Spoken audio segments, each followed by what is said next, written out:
Hello and welcome students, Gyanjyoti coaching সেন্টারের পক্ষ থেকে তোমাদের সকলকে আরো একবার স্বাগত। আমি ইয়াসমিন, আমি তোমাদের ইউনিভার্সিটির আন্ডারে এডুকেশন সাবজেক্ট নিয়ে তোমাদেরকে পড়ানোর গাইড করার চেষ্টা করছি এবং আশা করছি অল্প কিছু হলেও কিন্তু আমার থেকে তোমরা শিখতে, জানতে, বুঝতে পারছো। আমরা 12 মার্কসের একটা কোশ্চেন নিয়ে আলোচনা স্টার্ট করেছিলাম এবং আজকে সেটার হচ্ছে লাস্ট 3টে বিকাশ রয়েছে। হ্যাঁ, সেই লাস্ট 3টে বিকাশ নিয়ে আজকে আমাদের আলোচনার বিষয় থাকবে। তার আগে আমি একটুখানি তোমাদেরকে বলে দিচ্ছি যে তোমরা যারা ক্যামেরার উপর থেকে দেখছো এবং তোমরা চাইছো যে জ্ঞানজ্যোতি কোচিং সেন্টারের সাথে যুক্ত হবে এবং যাদের জানা নেই যে তার জন্য কি করতে হবে, তাদের জন্য একটা আমি ছোট্ট সলিউশন বলে দিচ্ছি।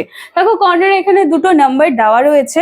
এই নাম্বার দুটি হলো আমাদের জ্ঞানজ্যোতি কোচিং সেন্টারের হেল্পলাইন নাম্বার দুটি হলো 6295916282 7076398606।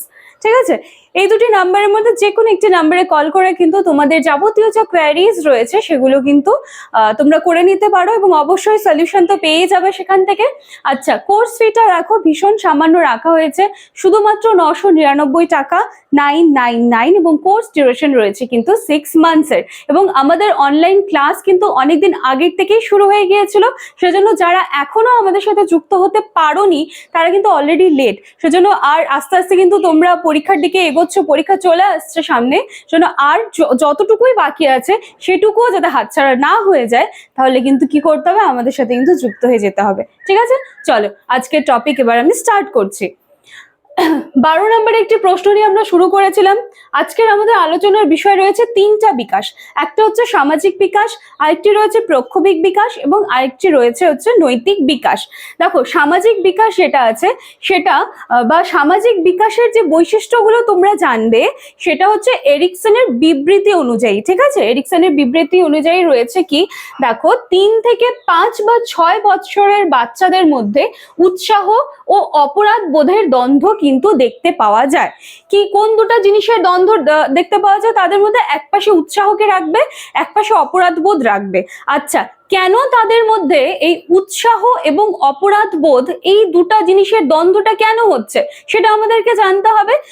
কোনো একটি বাচ্চা যখন কিছু একটা কাজ করছে, সেই কাজের ফলে মনে করেছে সাফল্য অর্জন করেছে, সে সাফল্য অর্জন করেছে, সেজন্য তাকে উৎসাহিত করা হচ্ছে, তার এবং তাকে সাপোর্ট করা হচ্ছে বা তাকে সমর্থন করা হচ্ছে। তাহলে সেখান থেকে কি হচ্ছে, সে উৎসাহ বোধ হচ্ছে, মানে সে কাজ করার আরো তাগিদ পাচ্ছে। ঠিক আছে, কিন্তু অপর দিকে দেখা যাচ্ছে সে বাচ্চাটা যখন সেই কাজে বা সেই কাজটাকে ভালোভাবে সুন্দরভাবে করে উঠতে পারলো না, তখন কিন্তু সেখানে দেখা যাচ্ছে যে তার মধ্যে কিন্তু একটা হীনমন্যতা কাজ করে যে আমি এই কাজটা করে উঠতে পারলাম না, বা তার মধ্যে একটা অপরাধ বোধ কাজ করতে থাকে। ঠিক আছে, তো এই সময়কাল মানে এই 3 থেকে 5 বা 6 বছরের বাচ্চাদের মধ্যে কিন্তু কোনো একটা জিনিস যদি তারা করতে না পারে এবং সেক্ষেত্রে যদি তাকে দেখা হচ্ছে, মানে সেই ক্ষেত্রে যদি সেই বাচ্চাকে উৎসাহিত করা হয়, তাহলে সে কি হচ্ছে, সে পরবর্তী কাজের জন্য আরো উৎসাহ পাচ্ছে। এবং একই জায়গায় দাঁড়িয়ে যখন একটা বাচ্চা সে যখন সেই কাজটা করতে পারছে না, সেখানে যদি তাকে নানাভাবে বকাঝকা করা হচ্ছে যে আরে তোর দ্বারা এই কাজটা হচ্ছে না, বা সে পারছে তুই কেন পারছিস না, এই ধরনের যখন কথাবার্তা সেই বাচ্চাটার সম্পর্কে বলা হবে বা তার অসফলতার ব্যাপারে যখন এই ধরনের কথাবার্তা তাকে বলা হবে, তখন কিন্তু সেই বাচ্চাটার মধ্যে ওই অপরাধ বোধ বলো বা হীনমন্যতা বোধ বলো, এই সমস্ত কিছু কিন্তু কাজ করবে। তাহলে এক পাশে দ্বন্দ্ব এবং আরেক পাশে অপরাধ বোধ, এই দুটার দ্বন্দ্ব কিন্তু চলে। ঠিক আছে, চলো সামাজিক বিকাশের দ্বিতীয় নাম্বার বৈশিষ্ট্য দেখো, 6 থেকে 11 বছর বয়সে উদ্যম এবং হীনমন্যতার কিন্তু একটা প্রভাব রয়েছে। ঠিক যেমন আগে প্রথমের যেটা আমি আলোচনা করতে গিয়ে বললাম যে উৎসাহ বা অপরাধ বোধ, এই জিনিসটা কিন্তু আবার কি হচ্ছে, 6 থেকে 11 বছরের যারা বাচ্চা রয়েছে তাদের মধ্যে কিন্তু উদ্যম এবং হীনমন্যতা, এই জিনিসটার কিন্তু একটা প্রবণতা দেখতে পাওয়া যাচ্ছে। ঠিক আছে, এরপরে চলে আসো, সামাজিক বিকাশ হয়ে গেল, এরপরে রয়েছে আমাদের প্রক্ষোভিক বিকাশ। প্রক্ষোভিক বিকাশে দেখো কি হচ্ছে, প্রক্ষোভিক বিকাশে কিন্তু আবার আদি বাল্যকাল এবং প্রান্তীয় বাল্যকাল, এই জিনিসটা কিন্তু আবার চলে আসছে।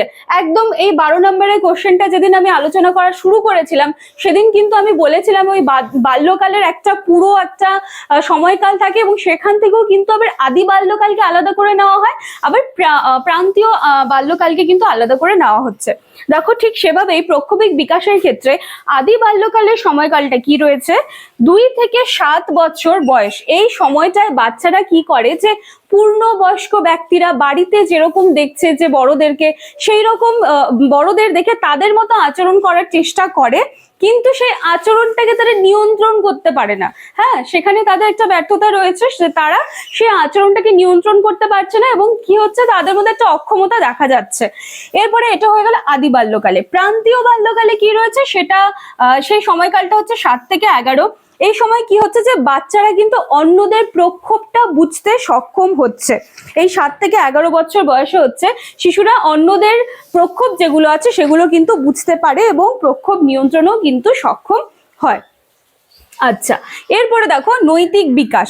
এখানে কি রয়েছে যে নৈতিক বিকাশের ক্ষেত্রেও কিন্তু আবার আদি বাল্যকাল রয়েছে এবং প্রান্তীয় বাল্যকাল রয়েছে, এবং নৈতিক বিকাশের যে বৈশিষ্ট্যগুলো তোমরা এখানে বলবো বা আলোচনা করব সেটা কিন্তু কোলবার্গের বিবৃতি অনুযায়ী বলো বা ওনার মত অনুযায়ী, ঠিক আছে। দেখো নৈতিক বিকাশে কি রয়েছে, আদি বাল্যকালে নৈতিকতার অভাব, বাচ্চাদের মধ্যে এই সময়কালটায় কিন্তু নৈতিকতার অভাবটা লক্ষ্য করা যায়। তাদের মধ্যে সেইভাবে নীতিবোধ বলে কোনো জিনিস কিন্তু সেভাবে গ্রো করে না। হ্যাঁ, কিন্তু তারা নীতিবোধ বলতে একটা জিনিসকে বোঝায় যে শাস্তি এবং পুরস্কার। ভালো কাজ করব তার মানে আমাকে পুরস্কৃত করা হবে, এবং আমি যদি খারাপ কোনো কাজ করি তার জন্য কিন্তু আমাকে শাস্তি প্রদান করা হবে। তারা এই সময় ওই শাস্তি দেওয়া বা পুরস্কার দেওয়া এই জিনিসটাকেই কিন্তু তারা নীতিবোধ হিসেবে মেনে চলে, ঠিক আছে। আচ্ছা, এরপরে দেখো প্রান্তীয় বাল্যকাল। এই সময় কি হয় যে শিশু নিজের স্বার্থ পরিতৃপ্ত করে, তার মানে সে কোনো একটা জিনিস করছে সেটা ঠিক বা ভুল কি বিচার করছে সে কিন্তু নিজের মতো করে বিচার করছে। তার যদি সেটা ঠিক মনে হয় তবে সেটা ঠিক, তার যদি সেটা ভুল মনে হয় তবে কিন্তু সেটা ভুল। তার মানে কি হচ্ছে যে এই সময়কালটাই প্রান্তীয় বাল্যকালে শিশু কিন্তু নিজের স্বার্থটা পরিতৃপ্ত করে। তো চলো আজকে 12 মার্কসের যে কোশ্চেনটা নিয়ে আমরা আলোচনা শুরু করেছিলাম তার অনেকগুলো স্তর ছিল। তো আজকে লাস্ট 3টে যে স্তর ছিল সেটা আমি আলোচনা করে দিলাম। আজকে 12 মার্কসের এই কোশ্চেনটা শেষ হয়ে যাচ্ছে। নেক্সট দিন আবার একটা প্রশ্ন নিয়ে কিন্তু তোমাদের সামনে আমি চলে আসব। ভিডিওটি ভালো করে দেখবে। আজকের ভিডিও পর্যন্ত যারা পৌঁছাবে তারা নিশ্চয়ই কিছু হয়তো বুঝতে পারবে না যে সামাজিক বিকাশ, প্রক্ষোভিক বিকাশ, নৈতিক বিকাশ কিসের থেকে এলো।